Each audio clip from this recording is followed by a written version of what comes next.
Olá, eu me chamo Diogo Mian e sou o seu professor virtual de língua portuguesa. E hoje quero convidar você, aluno do Áureo Filho, Leôncio Horácio e Maria Rita, para juntos estudarmos um conteúdo chamado coesão e coerência. Acredito que até aqui vocês já tenham escutado muito falar em coesão, em coerência. O seu texto tem que ser coerente, o seu texto tem que estar coeso. Cadê a coesão? Cadê a coerência? Vamos aprender juntos? Vamos nessa! Coesão. O que é a coesão? A coesão, ela pode se assemelhar, mas ela é a mesma coisa que estrutura. Fixe na mente de vocês, coesão é estrutura. Quando se falar em coesão, você vai pensar na estrutura das palavras, no local onde ela ocupa, dentro de uma frase, se ela é um artigo, se ela é uma preposição, se ela está tendo a função ali de conectar expressões, se ela está tendo a função de conectar períodos, enfim, é a estrutura das palavras que estão empregadas no seu texto para ligar um termo a outro. Que palavras são essas? Ela usa quais palavras? As conjunções, as preposições, os advérbios, os pronomes, artigos. Essas são classes de palavras utilizadas para que você consiga conectar uma ideia a outra. Ou seja, a coesão ela trabalha o quê? Trabalha a gramática e a escrita dentro do texto para que a informação seja passada de maneira clara e objetiva. Ou seja, essas ferramentas, essas classes de palavras que nós utilizamos para fazer conexão de ideias, de expressões, elas são utilizadas para quê? Para deixar o texto mais claro e o texto mais objetivo. Vamos lá, eu trouxe para vocês aí um exemplo de crônica. Ela se chama Circuito Fechado, de Ricardo Ramos. Observe, temos aí chinelos, vaso, descarga, pia, sabonete, água, escova, creme dental, água, espuma, creme de barbear, pincel, espuma, gilete, água, cortina, sabonete, água fria, água quente, toalha. Creme para cabelo, pente, cueca, camisa, abotoadoras, calça, meias, sapato, gravata, paletó, carteira, níqueis, documentos, caneta, chaves, lenço, relógio, maço de cigarro, caixa de fósforo, jornal, mesa, cadeira, xícara e pires, prato, bule, talheres, guardanapo, quadros, pasta, carro, cigarro, fósforo, mesa e poltrona, cadeira, cinzeiro, papéis, telefone, agenda, copo com lápis, canetas, bloco de notas, espátula, pastas, caixas de entrada, de saída, vaso com plantas, quadros, papéis, cigarro, fósforo, bandeja, xícara pequena, cigarro e fósforo. Nossa, professor, quanta informação, quantas palavras, quantos substantivos. Esse texto, essa crônica, ela foi criada toda a base de substantivos. Observe que nós temos chinelo, vaso, descarga e assim vai. Mas quando a gente faz a leitura, vocês conseguem perceber que isso mostra algo do nosso cotidiano? Observe aí novamente. Temos chinelo, vaso, descarga. Que ação é essa? O que foi isso que aconteceu? Acordei, calcei os chinelos, fui ao banheiro, descarga. Pia, sabonete, lavei as mãos, lavei o rosto. Escova, creme dental. Água, espuma, creme de barbear. Escovei os dentes, utilizei o creme de barbear, me barbeei. Então são ações que podem ser corriqueiras do nosso dia. Então essa crônica ela foi escrita toda dentro com substantivos. Então observe como a coesão ela está empregada aí. Cada escolha de palavra, cada escolha de termo foram escolhas boas, escolhas que juntaram e faz com que o leitor consiga entender o que está escrito, consiga perceber e ir além do que está escrito. Então perceba que a escolha de palavras na escrita, a coesão, a boa escolha, então a coesão ela acontece de forma ideal. Quando você faz uma boa escolha e conecta termos, conecta palavras e utiliza palavras adequadas, você consegue trazer a coesão para o seu texto e o seu leitor ele vai compreender aquilo que está escrito. Então temos aí a coesão textual. O que é a coesão textual? A coesão textual pode ser percebida ao se verificar se as palavras, as frases e os parágrafos estão entrelaçados no texto, de modo que um elemento vai dando continuidade ao outro, determinando a transição de ideia entre as frases e parágrafos. Ou seja, as frases e palavras que estão ali, elas estão entrelaçadas. Então, a coesão ela faz o quê? O entrelaçamento desses termos, desses sintagmas, dessas orações, dessas frases, desses períodos. Então, a coesão ela traz para a gente o laço, a união, para que traga também o entendimento, a compreensão. Temos também que, na coesão textual, um texto coeso é importante para a transmissão da mensagem e, consequentemente, o seu entendimento. Para isso, é necessário empregar elementos de coesão, como palavras e expressões que têm como objetivo estabelecer a interligação entre os segmentos do texto. É o que eu acabei de explicar para vocês. Escolham boas palavras, escolham boas terminologias que façam que as conexões, use as preposições, use os artigos e assim sucessivamente. Elementos de coesão textual. Então eu trouxe para vocês aqui alguns elementos que podem ser utilizados na sua coesão, para deixar o seu texto mais coeso. Então, no desenvolvimento 1, dentro do seu texto, você pode utilizar nesse contexto, e aí você segue o seu texto, nessa perspectiva, sobre esse viés, diante disso, mediante aos fatos apresentados. Então perceba que aí temos situações que nós podemos utilizar e que deixam o texto rico em vocabulário e deixa o texto mais coeso, faz com que você traga as ideias que você quer descrever ali no seu texto. Para o desenvolvimento 2, temos aí elementos de conexão textual, alguns exemplos também.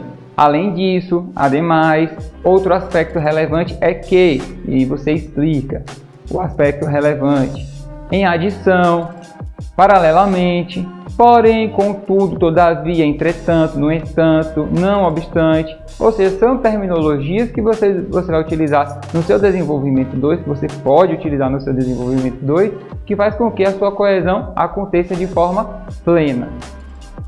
Outros elementos de conexão que eu trouxe para vocês, temos aí para a conclusão. Então, vimos alguns elementos do desenvolvimento 1, do desenvolvimento 2 e temos para a nossa conclusão, que pode ser, portanto, e aí você vem finalizando ali o seu texto. A partir dessas considerações, diante do exposto, ante ao exposto, diante dos fatos supracitados, é necessário que, faz-se urgente que, é dever de que, qual é o dever? E aí você vai escrever, é preciso que se faça tal coisa, torna-se imprescindível que você tenha, enfim, e aí vai. Isso são elementos de coesão que traz para o seu texto uma riqueza em palavras, em vocabulário e traz um maior entendimento. Elementos de coesão entre períodos. Então, nós vamos utilizar elementos de coesão entre os períodos, que são para unir esses períodos. Temos o período número 1 e o período número 2. Eu quero unir esses dois períodos dentro do meu texto. Então, quais terminologias eu posso utilizar para fazer essa união? Deste modo, e aí você segue desta forma, logo, assim, sendo assim, acresce que, e assim sucessivamente. Então, são diversas formas que você pode utilizar para juntar esses períodos. Então, vamos ver agora a coerência. Anteriormente, nós vimos o que? A coesão. Na coesão, a gente tinha lá a coesão que era igual à estrutura. Já aqui nós temos a coerência igual à lógica. Ou seja, a coerência ela traz o que? Um sentido de lógica. Professor, coesão e coerência andam juntos? Sim. Todo texto ele deve conter uma coesão e coerência. A coesão e coerência elas estão entrelaçadas, elas estão unidas, uma complementando a outra para que o texto tenha o seu objetivo cumprido, que é o quê? De se fazer entender, de transmitir aquela mensagem do texto, do que está escrito, ou daquilo que se fala também, porque a gente precisa ter coesão e coerência na nossa fala, ao se pronunciar, ao trazer um argumento sobre determinado assunto, então a gente precisa ser coeso e coerente dentro daquilo que a gente está trazendo. Então, a coerência a gente vai se referir ao quê? A lógica dos fatos, como os fatos acontecem dentro do texto. Ou seja, é a lógica das ideias do que se quer passar no texto. Relaciona-se ao mundo das ideias, ou seja, é a lógica que eu trago ali dentro das ideias. Eu tenho ideias, então eu preciso trazer ela de forma cronológica, de certo modo, mas de que forma? Assim, passo a passo. para que eu consiga começar meu texto falando de um assunto e intercalando os pontos até que eu consiga trazer a minha conclusão dentro do meu texto e trazer o entendimento para o leitor. Então, o estudo da coerência, ele nos diz o quê? Ele nos diz que a coerência ela é caracterizada pela organização lógica das ideias representadas em um texto, de forma que uma dê continuidade à outra, resultando no sentido do texto como um todo. Isso quer dizer que as sequências de ideias expressas em um texto devem ser complementares e não contraditórias, ou seja, a coerência ela traz o quê? Uma não contradição. Se você contradiz aquilo que você falou anteriormente, você não está sendo coerente. Então, se você não está sendo coerente, existe um erro aí. Então, tenham muito cuidado, principalmente nos textos dissertativos, argumentativos, dentro do Enem, em vestibulares, que esses textos eles precisam ter coesão e coerência e são pontos que são avaliados e você perde muitos pontos dentro da sua prova por conta de erro de coerência e de coesão. Tranquilo? Então, um texto ele é coerente quando aquilo que é transmitido possui relações de sentido para o locutor e o interlocutor. Para que um texto faça sentido, ele necessitará ser coerente. Porém, além de coerente, também deverá ser coeso. Esse é um dos motivos pelos quais a coerência está quase sempre associada à coesão. Apesar de ambas serem de importância fundamental para a construção de um texto, os termos apresentam conceitos distintos. Ou seja, temos conceitos distintos para ambas, porém as duas caminham juntas, trazendo um maior entendimento do texto. Princípios da coerência. A coerência ela tem princípios que devem ser seguidos. Nós precisamos respeitar esses princípios. Quais são eles? A coerência depende, assim, das relações de sentido que se estabelecem entre as palavras. Essas relações devem obedecer os seguintes princípios. Primeiro, o princípio da relevância. Aquilo que você está trazendo no seu texto é, de certo modo, relevante? Então, aponte no seu texto, principalmente num texto argumentativo e dissertativo em numa redação, e principalmente nesses textos, você precisa trazer fatos relevantes, porque você tem um espaço delimitado ali para a escrita e que você precisa demonstrar o máximo de conhecimento possível dentro da língua. Próximo, o princípio da noção da não contradição, o princípio da não contradição. O que seria essa não contradição? Foi o que eu acabei de falar para vocês. Vocês não podem começar o texto falando sobre o Covid e terminar o seu texto falando sobre uma doença totalmente diferente, ou então falando sobre uma rua que está faltando calçamento, por exemplo. São temas semelhantes? Rua sem calçamento e Covid? Não. Porém, você precisa ter coerência no seu texto e não se contradizer. Se você fez uma afirmativa no início do seu texto, você tem que defender essa afirmativa até o final. Próximo princípio é o princípio da não redundância. O que é não redundância? É você repetir várias vezes a mesma informação. Você falou, você trouxe aquela informação, mais abaixo você repete, depois você repete novamente, e aí você fica repetindo diversas vezes a mesma informação. Isso torna um texto cansativo de ser lido e não traz tanta riqueza em vocabulário, não traz tanta riqueza em informações que você quer transmitir. Outro princípio é a obediência às normas gramaticais, ou seja, todo texto, quando ele é escrito, principalmente torno a falar para vocês, por conta que vocês já estão aí em prática para começar a realizar provas de Enem, provas de vestibular, é a questão das normas gramaticais. As normas gramaticais devem ser aplicadas em todo e qualquer texto, principalmente numa redação. Devemos evitar. Eu trouxe para vocês aqui algumas expressões, algumas coisas que devemos evitar dentro do nosso texto. Primeiro, o queísmo. O que é o queísmo? A utilização do que. No exemplo aí nós temos: o fato que o homem seja inteligente tem que entender o que é certo e errado. 3 que na mesma frase. O fato de que o homem seja inteligente tem que entender o que é certo e errado. Ou seja, evite o queísmo, evite essas repetições do que. Outro, a linguagem oral. Evite escrever da forma como se fala. Existem expressões que são faladas no nosso dia a dia que para a norma gramatical, quando colocamos ela no papel, que escrevemos, elas são tidas como erradas, escritas. Porém, na fala, na oralidade, desde que exista a comunicação, tudo bem. Porém, quando a gente traz para a escrita, elas são consideradas erradas, como nós temos aí. Hoje em dia, a gente não vive de coisa de antigamente. A gente não vive de coisa de antigamente. Não te sou estranho?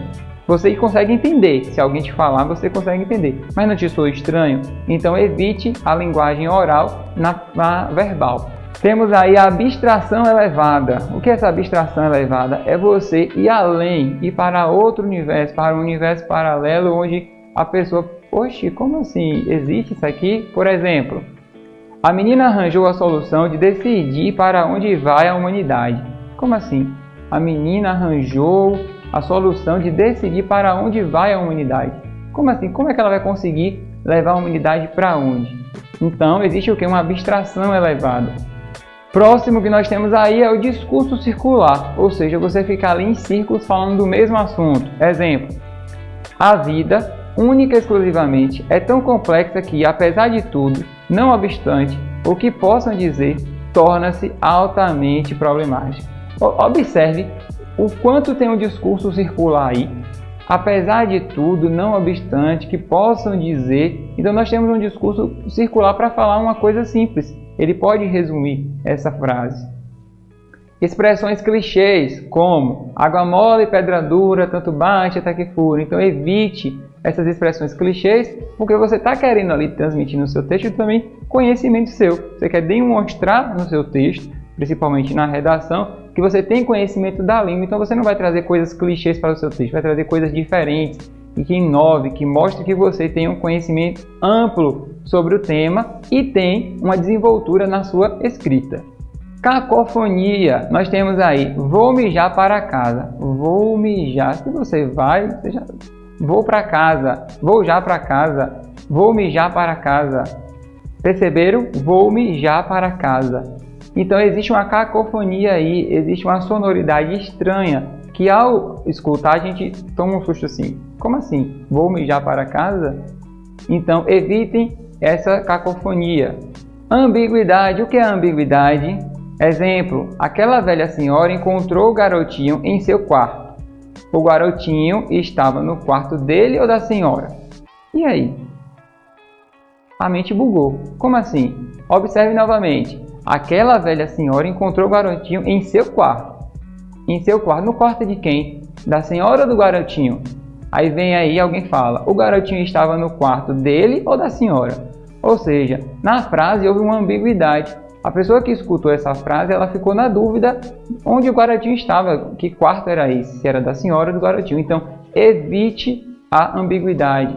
Traga expressões diretas, traga o sentido direto da coisa. Redundância. O que é a redundância? Por exemplo, criar novos empregos, criar novos. Se eu estou criando, eu já sei que é algo novo. Então, criar novos empregos é redundante.